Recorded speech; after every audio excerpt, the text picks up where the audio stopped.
Sorry for no video yesterday. I tried my best to review the last episode of Picard, and I cannot. I just cannot anymore. It's like a holocaust against my neurons in my head. It's like Captain Picard is rounding up all my neurons into concentration camps and is getting rid of them. I can't do it anymore. Please, sorry. I wish I could. I wish I could, but if I have to watch that show again, I would have to buy Gillette razors. It's really that bad. So, on to more happy news. This is something that I read in order to make myself chuckle and enlighten the mood a little bit. Apparently, over 20 million people have been on Steam, Kotaku reports. Yeah, I mean, I have heard a lot of people in my country being very upset about the fact that they have to stay in their homes. And I kind of understand if you're more of an old-fashioned person, like what are you going to do in your home? Sure, it's fun for the first 1 or 2 days, but then you get insane. But then you have the new generation of people, the Ubermensch of my generation that have been bored with the controller in their hand and their keyboard in front of them, the gamers. And for gamers being quarantined and having to stay in your home, it's like we were made for this. It's like we have been training for this for years. And finally, who the is messaging me when I make silence? And that's what happens when you tell people to stay at home. They interrupt me during my important program. So anyway, right, 20 million people on Steam. Wow, that is very interesting. You thought the toilet paper companies are going to make a buck. No, Steam seems to be very happy. I hope their servers can handle it, to be honest, because as the situation is getting worse, they're going to get even more than 20 people. So let's see which of the games were the most popular. Apparently, Counter-Strike. Counter-Strike was one of the most played games during this time. And to me, it's mind-boggling. Like, I remember when I was a kid, there was this straight-A student. Got into med school and then flunked because he went pro with Counter-Strike. He went to competitions and stuff. And I remember telling him, it's like, look, this game will not last forever. And he was like, no. You're wrong, V. It will. Well, apparently it does last forever. Look, I thought that Fortnite is going to take over Counter-Strike, but I was wrong. Then you have 700,000 people playing Dota 2, and it's still like not even compared to over 1 million from Counter-Strike. It's like, what is it with that game? It's not even advertised anymore. I didn't even know it even exists. Counter-terrorist, you know, like Rainbow Six Siege. 196,000. Why isn't Rainbow Six Siege better than Counter-Strike? Now, see, like this bothers me. Like, I will not be able to sleep at night until I find out why do people find Counter-Strike so appealing. I mean, I'm going to be sweaty at night and be like, oh, no, why? Why do you still play that game? It's just a mod.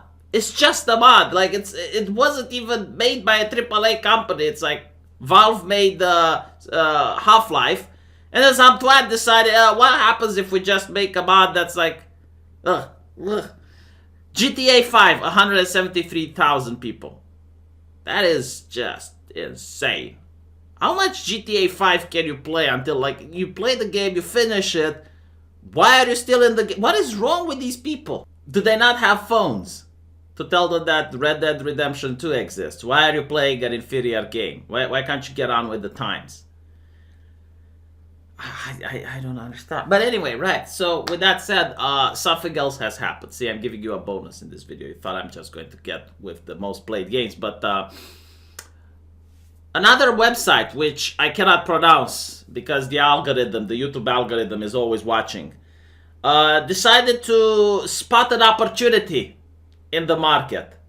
And in order to help my fellow Italians that are being placed under quarantine, decided to give them free memberships. And also it seems that while people are staying at home, sex toy companies are making a killing. And again, like, I thought I should invest in the toilet paper companies, but damn it, that wasn't the correct answer.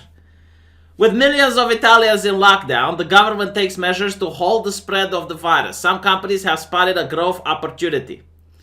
So we got the hub of pornography, which is owned by a Canadian company, is going to give free membership to quarantine Italians until April the 3rd. Isn't this a company owned by good guy Greg? isn't the new guy in charge of this company. Like, what more can you ask? While Amazon is overcharging people on toilet paper, the owner of this website is saying like, let them have their porn. Yeah, it's amazing. It's ushi. So the X-rated adult site said in a tweet that Italians could access premium content. I didn't even know that this website had premium content to begin with, but apparently it does, and now Italians can benefit from it. Help keep your company during these next weeks at home. A move that has won its fans on the Twitter. No shit. I wonder if it's going to do the same for other countries that are going to be placed in quarantine. The virus has claimed more than 1,000 lives and spread over 15,000 people in Italy. And while shoppers around the world have been stockpiling essential goods, including the ass paper and dry groceries, German sex toy brand Womanizer. Wait. Back it up. That is. Did you guys get that? All right.